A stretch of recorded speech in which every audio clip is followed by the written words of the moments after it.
right, Jesus, thanks again for taking some more time to talk to me today, and looking forward this in this conversation to learn a bit more about what brought you to Aim High and about Aim High, the organization, and what's on the docket, and the importance of this VP of development role as a partner for you. But let's start with um, a bit about what drew you specifically to Aim High and the roles you've had, and people can really hear a little bit about how you've really been in service to Aim High in a variety of different positions. Would love to get a few words from you there. Thank you, Gabe. Three things. So there's three things that brought me to Aim High. The first thing is its dual mission. What makes Aim High unique is that compared to other nonprofits in a similar space, it doesn't just focus on the experience it delivers for students, but it also obsesses about the experience for staff. And for me, I found that really exciting because as a teacher, I realized that the better you train your staff, the better you differentiate in terms of supporting them, that's going to actually lead to better outcomes for students. And I love that I found that in Aim High's mission and approach.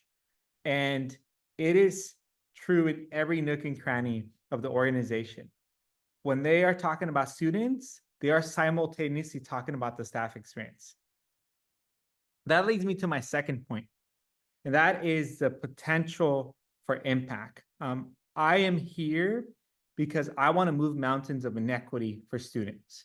And I believe the service we provide is absolutely vital.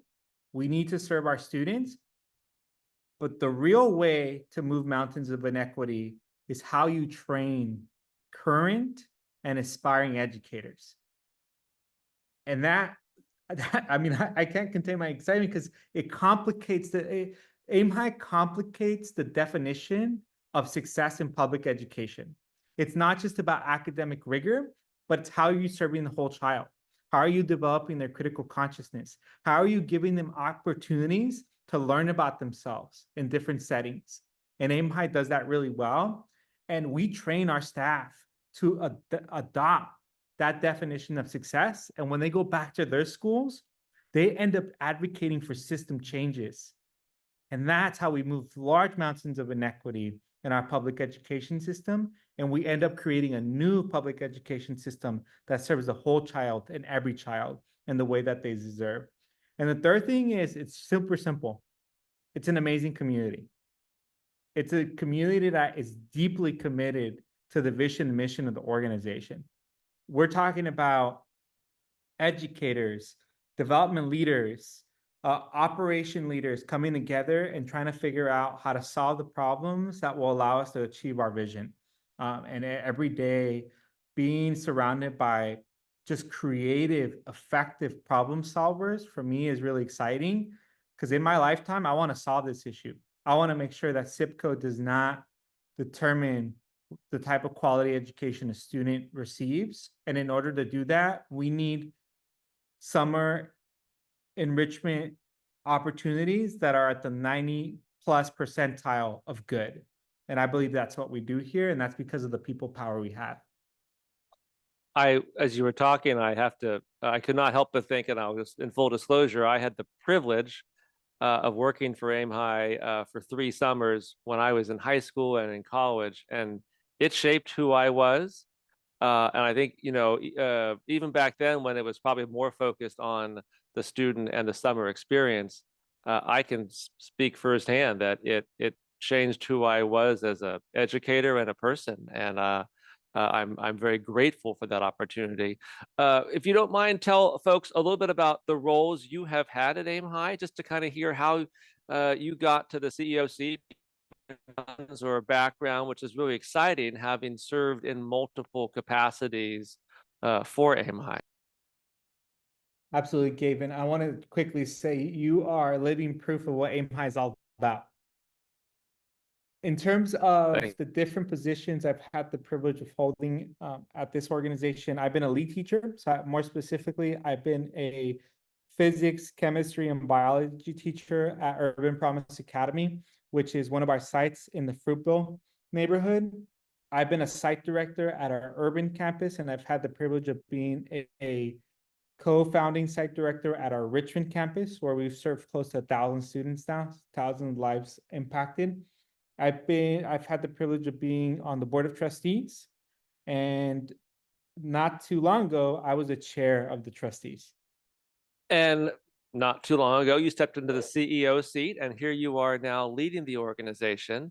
Aim High is a fascinating, or sort of study of, you have a small but mighty group of several dozen permanent staff and mission aligned employees, but every summer, thousands of people come together, educators, students, parents, partners. There's a lot of people who sort of, come into the Aim High Village. Just give folks a little sense of the cadence of the organization and what it's like to work there, and just, both put on all the outstanding programming and sites that Aim High leads, but also there is this ongoing team of people who are thinking about the long term and where Aim High is headed. All right, I'll give you an overview of where we are, and then I'll give you a summary of where we're going really quick. So where we are, this summer we had the privilege of operating 18 sites across the North Bay, most of them in San Francisco, but we actually go as far as Tahoe Truckee. We served approximately 1,800 students. And in order to serve those students, we needed approximately 300 summer site staff. We have roughly 21 central office people that make the Aim High magic happen. And our peak season is roughly May to August. That is when we operate our summer. However, for our site directors and for the relationship that we build with our different districts and charter school partners, that's actually year round. What makes our program really unique is that the principals of our schools, which we call site directors, we actually train them year round. And that's intentional because we have really high expectations, but we also want to make sure that they have access to the training and the environment that they need to pick up those skills and mindsets necessary to run a high quality program. Now, I want to be clear, we're 5 weeks for kiddos, but we're 6 weeks for staff. For our staff, we have something called week 0, which is all training. Every day of that week is training, Monday through Friday. We train our staff on just the basics of what it means to run a classroom, how to support students with different needs, how to fill out paperwork, how to time card, just all the stuff that they need to operate a successful summer and to deliver a strong instructional experience for our students. We also do a lot of work on how to collaborate with one another, because here's the other thing that's really unique about our program. We're one of the few summer enrichment programs where in the classroom, you don't just have a lead teacher, but you also have a co-lead, or you might have a teaching assistant. So we feel we have the responsibility to teach them what good collaboration in that setting looks like. And I think, Gabe, that was a little bit of where we are. In terms of where we're going, our North Star is clear, and that is to continue to deliver an exceptional, high quality summer learning experience that changes the trajectory of students that we have the privilege of serving. According to the Gardner Center at Stanford, which we've been studied by a lot, it's clear we're really good at social emotional learning. We're really good at recruiting educators that reflect the backgrounds of our kiddos, and that's really important. We're really good at building communities where cross-department collaboration, cross-grade collaboration is alive and thriving. We're going to continue to do that. And we're going to continue to share our Aim High magic with more regions, with more schools, with more charter school networks, with more districts. But we're also in the process of rethinking how we define a successful partnership with the different districts and charter schools that we have the privilege of partnering, and we want to offer them more. One of the things that we're considering is our staff has mentioned they love our PD. What if we opened up our PD to every educator in that district? Well, that's one of the things that we're considering. We have a bold vision of expanding our workforce training by a lot. We're thinking about, we had the privilege of working with 300 people this summer. How do we get to 3,000? 3,000 educational leaders that are familiar with our philosophies, with our values, with our tactics, with our models, with our strategies. And then whether they stay with us or they go, they get to take that with them and create institutional change wherever they have, wherever they end up. And I envision a world where our workforce training is so good that the next CEO of the Boys and Girls Club is going to come from Aim High, where the next CEO of the BACR, the Bay Area Resource Group, is going to be from Aim High, where we have principals and superintendents and all these educational leaders that are using our definition of student success to make institutional changes. And the dream is that we become such a powerful thought leader that then legislators start making changes to ed code to reflect some of the things that we do at Aim High. And the ultimate goal is that if what we do works, that it becomes default at the schools that our students attend. That one day what Aim High does during the summer, it's just a staple. Love it. Very inspiring, and I can tell, you see the opportunity, and you have that back to the drive for Aim High to have an influence and to really affect a broad scale change on the educational industry and the opportunities that students deserve.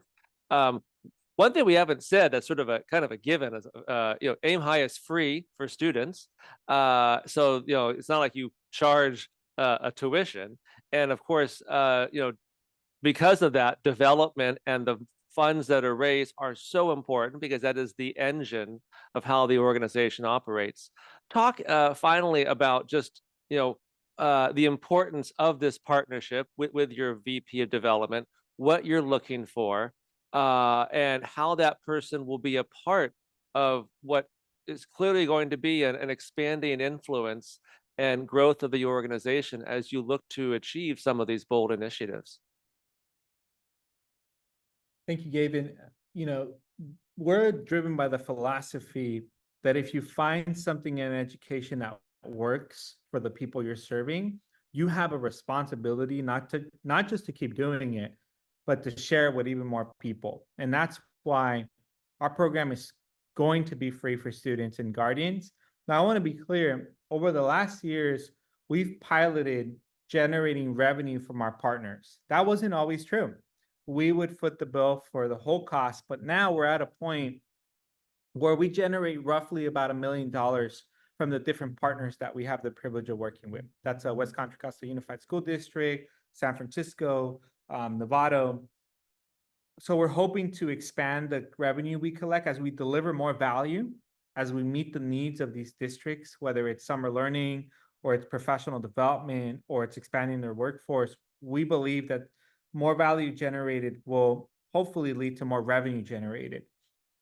What I want to be clear in terms of development, I see it ultimately as a vehicle to build robust relationships with current supporters and future supporters.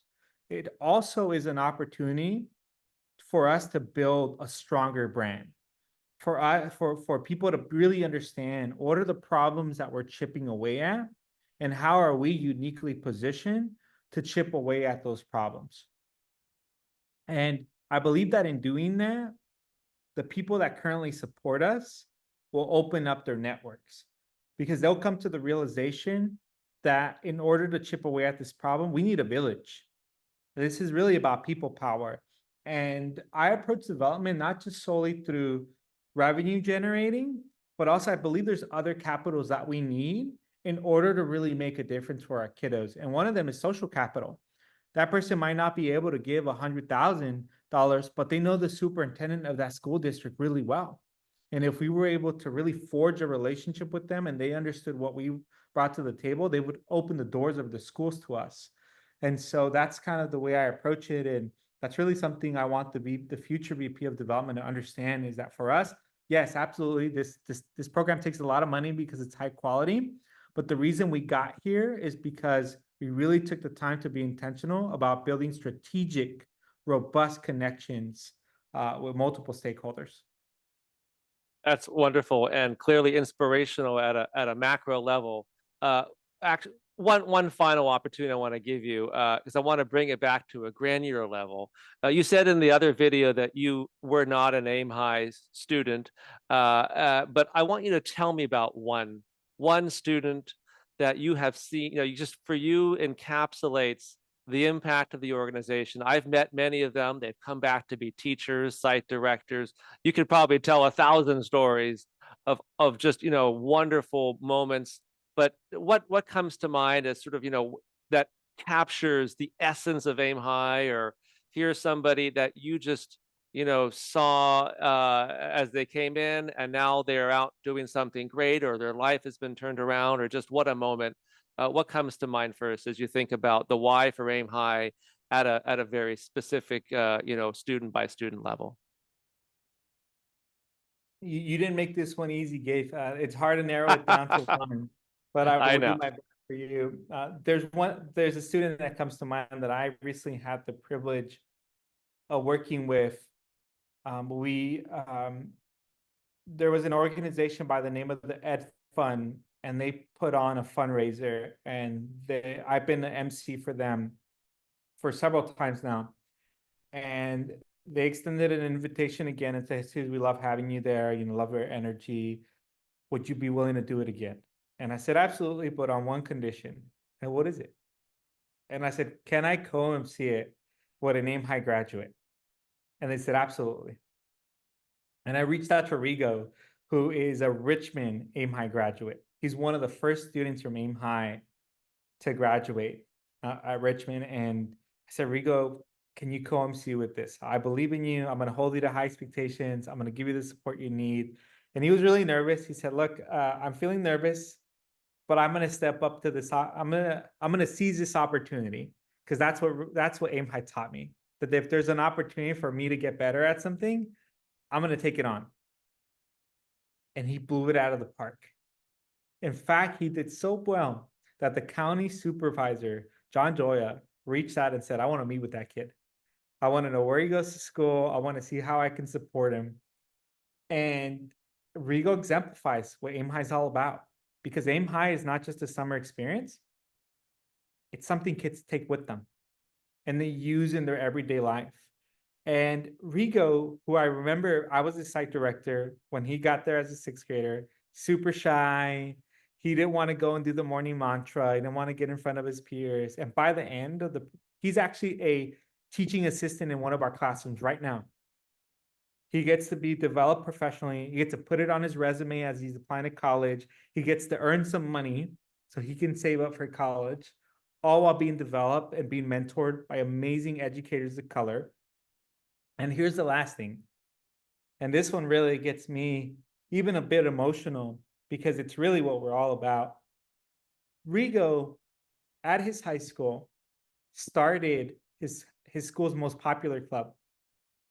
He says he showed me the list. He has 100 people at this club. And I said, "What's a club?" Like, I'm thinking game club, and I'm thinking explore the city club.